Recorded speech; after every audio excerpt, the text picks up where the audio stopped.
we are a community of people who understand the transformative power of entrepreneurship in spirit and practice.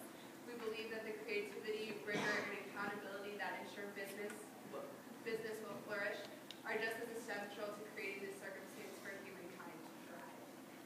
So, business is good. Not only teaches people skills for having a successful life and being able to create financial stability for themselves, but then it also empowers people more personally and that they create something. ENACTUS is an international organization. They are currently in over 36 countries at 1,600 different universities, 66,000 students, and over 7 million volunteer hours last year. So it's a very large organization, not only here at UNL, but across the globe. So their goals and what each team tries to structure their projects around are people, planet, and profit. So the first one that they always list is people, which to me brings out the social entrepreneurship aspect of it is what are we doing to fulfill a need for people in our community. And that's really where UNL and ENACTUS focuses most of their time as opposed to the other two. But we definitely try to incorporate sustainability as much as possible. Like we run the daily drip and we implemented the iPad Square Register so we don't have to print out receipts. And we implemented and put in recyclable coffee cups so that we do for those as well.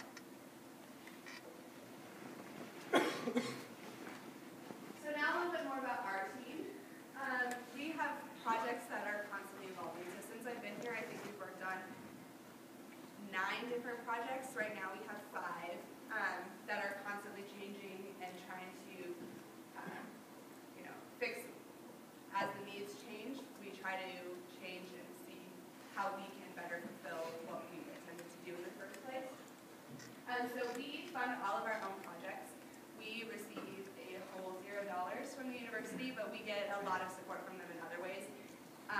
But we use 3 different businesses that we have, which I'll talk about a little bit later. The Daily Drip, the Ground State Cafe in Jorgensen Hall. I don't know if anyone's been there.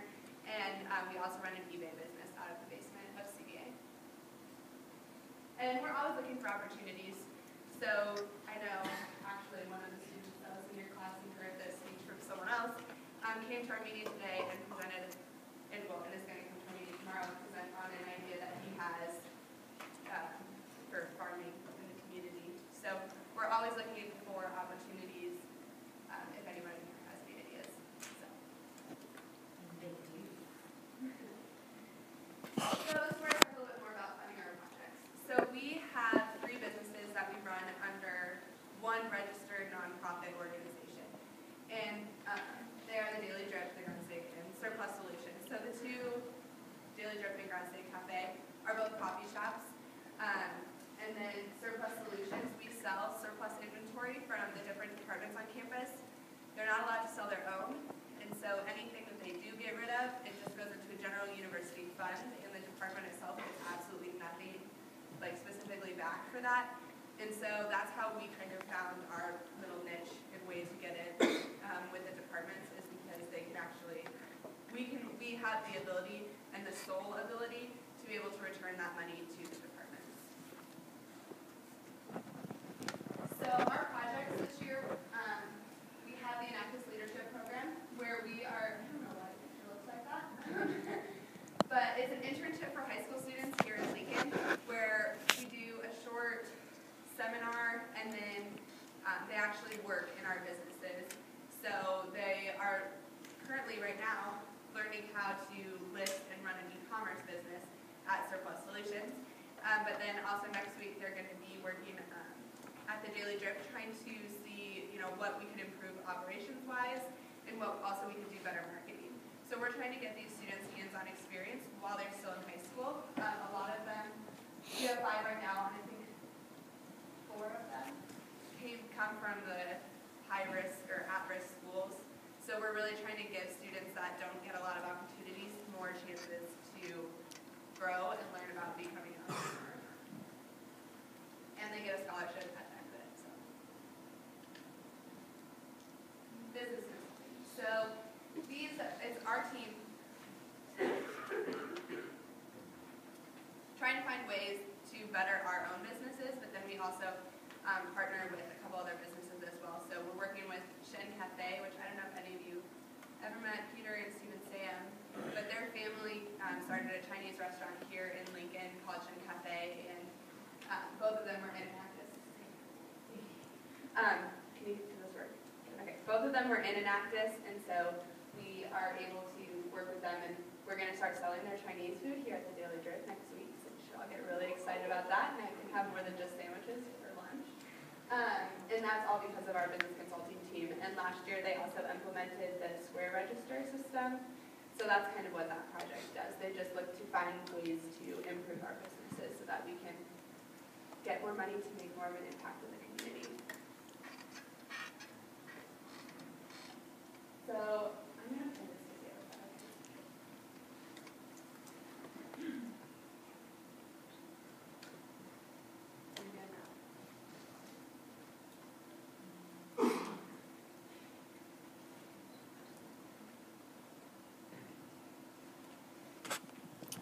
You can just click on the word here.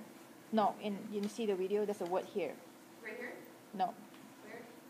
Do you read the word HERE there? Right there. You can actually click there. Click here to activate the computer watch. Yeah. Okay. Sorry. Okay. Grab the tape with your toe on the line, building up the nerve for the gun to go off. Wondering, who signed me up for this?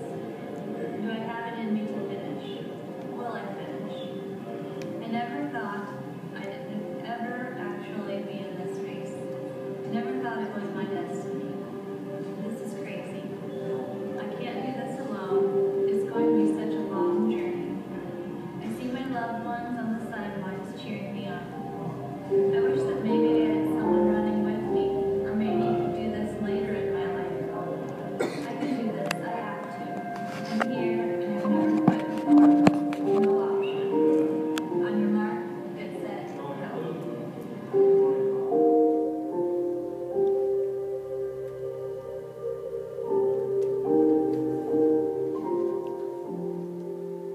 I would say probably the hardest thing has been like around the house and things like that, where I can play Mr. Mom and I can, I can do all that stuff and I can do the dishes and clean the house and all that, but it's just knowing that I can't actually do anything for Karen. I mean, I can't help her in any way to make this go away. My name is Marissa, and a year after I was born, my mom, Lisa Braddock, was diagnosed with breast cancer. She battled it the entire time until I was 5, and then she passed away. And during that time, one of her nurses became one of our nannies and started helping my dad and my mom with the transition of losing a parent. After my mom passed away, Connie Davison started the Lisa Mom Foundation to help other families bridge the gap of losing a parent and help the dad transform into the Mr. Mom role as well. And over the years, Connie started running out of funds and just the willpower to keep it going because it was so much. And my freshman year of college, when I was going through recruitment, I talked to Murphy Larson, and we became on the subject that both our moms passed away from cancer when we were young, and how my mom actually had the foundation of the Lisa Mom Foundation started after her when she passed away. And that's when Murphy introduced Cypher to me and how she was going to start Courage to Conquer and help families who lost a parent to cancer, and that's when we decided to incorporate Lisa Mom into the college scene. The steps of Lisa Mom are pretty simple. The first thing that we do is we find a family. Next, we look for a nanny. Then we help your family adjust to the new nanny in your home.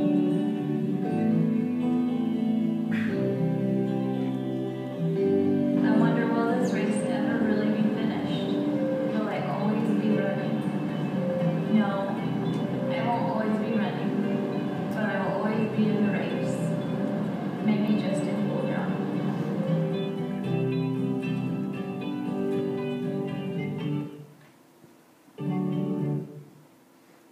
So the Lisa Mom Foundation is kind of like our really big project that we're doing, and it's its own registered 901 or 501c3, and basically its mission is to support families that have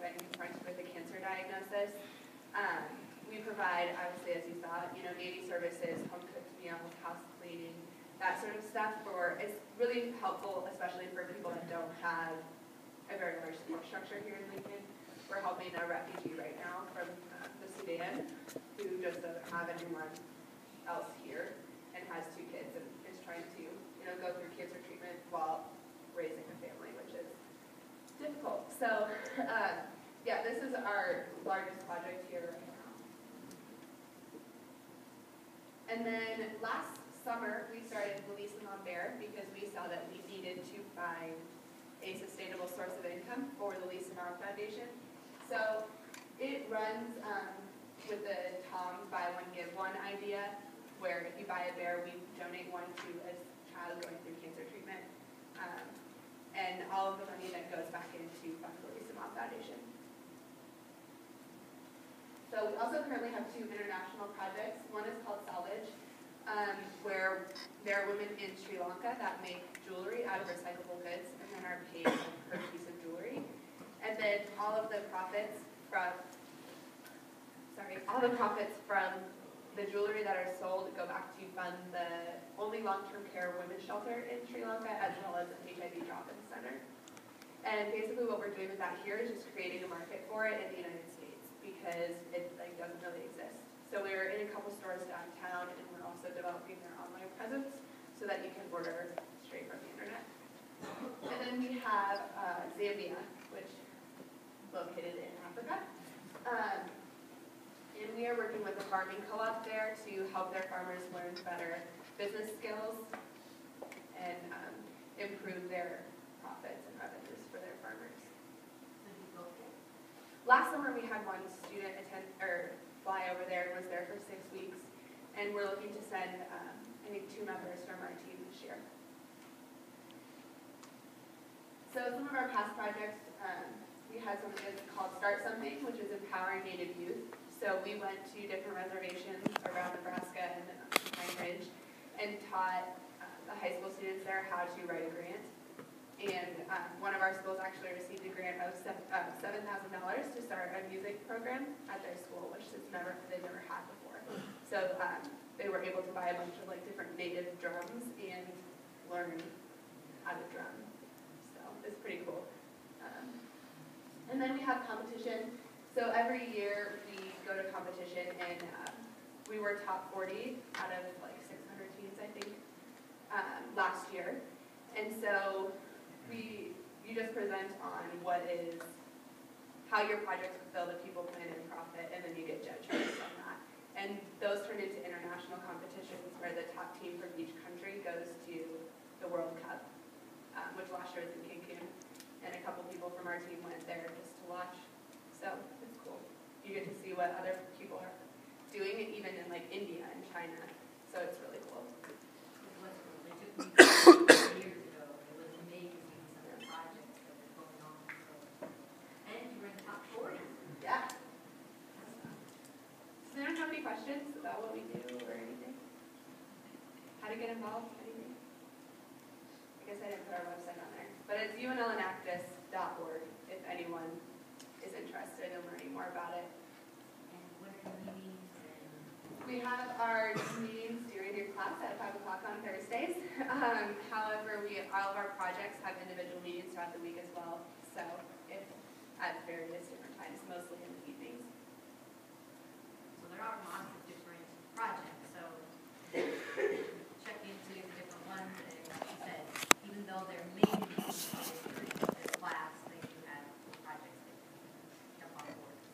And how many members do you have? I think we have about 45 active members right now. So our members are really involved to be doing all of that stuff at the same time. But yeah, also, like I said before, Deb had another student from one of her classes come to our meeting tonight and say that he has a project